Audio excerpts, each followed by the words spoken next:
Okay, so here's how my viewing of this movie I'm about to review went down. Watched it on Blu-ray. Loved it. Then I watched CinemaSins' take on the sins of this movie. Had some second thoughts. Then I watched it again on Blu-ray. And then, yet again, I loved it. So it appears that Pacific Rim is the Prometheus of 2013. Not because it is a bad or superb movie, but because in any way, shape, or form that you break it down in, it still either makes you despise or love it. If you were to go into this movie expecting no flaws, you would have a very shitty time. But if you went to this movie for pure entertainment of the fact that robots are fighting monsters, you'd have an awesome, kick-ass time. Thank you, CinemaSins. I will not steal your material, but open my eyes to what the movie deserves. I will put a link to their channel in the description below. And as for my thoughts on the movie, you're about to find out in 3, 2, 1. Go, go, motherfucker uppers! Go, go, motherfucker uppers!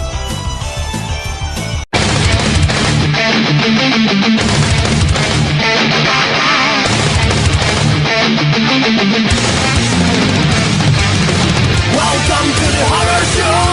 To realize there is nowhere to run. No game to try. Paranoia is getting alive. Welcome to the horror show. To realize there is nowhere to run. No game to try. Obsessions rule your mind.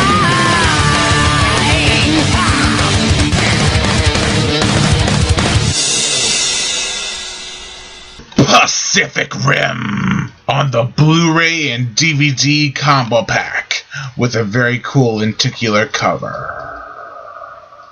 I know it's been about 20 days since I've done a movie review and I've been so out of it that's not even funny.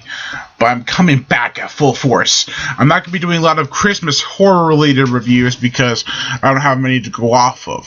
So I'm going to save that for next year. But at the end of this year, I'm going to have a big list of movies in one video that's going to be really cool. I've been planning it for a couple months now. So, without further ado, let's get into Pacific Rim. It's Transformers meets Power Rangers meets Godzilla! Whoa, slow down there, myself. Yes, it is essentially Transformers meets Power Rangers meets Godzilla, but in a hardcore action film that is PG-13. Guillermo del Toro tried to aim this as being a throwback to kaiju films, such as Ghidorah, Mothra, Gamera, and of course, Godzilla. Which means there should be no references to the 1998 American version of Godzilla, right? Right? Run! Did you really have to use the baby monster just like the one used in the 1998 American version of Godzilla, which are basically just a bunch of ripoffs, Jurassic Parks, and Velociraptors? I don't know. Plus, in this movie, there are unanswered questions that we have that are actually answered in the ripoff Atlantic Rim, which is pretty sad. Such as when the helicopters are bringing the Jaegers over to the ocean to fight the beasts. How would a helicopter be able to hold that much weight? It's answered in Atlantic Rim by them just being very close to the ocean, so they just bring over a bar thing or whatever and just drop them in. All the flaws and other things among other things that's wrong with this movie still kicks fucking ass. The CGI in it was a little decent.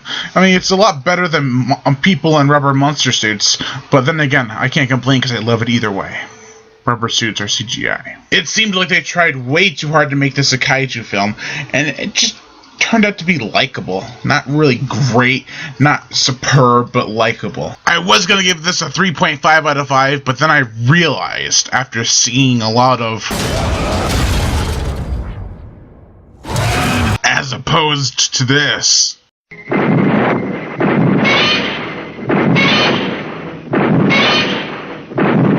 I soon reconsidered. Overall, I give Pacific Rim a 4 out of 5. Did you really need that baby monster? Really? I am Brian Gatto, host of Horror Show Movie Reviews. Make sure to like my Facebook page in the description below and to leave comments and subscribe.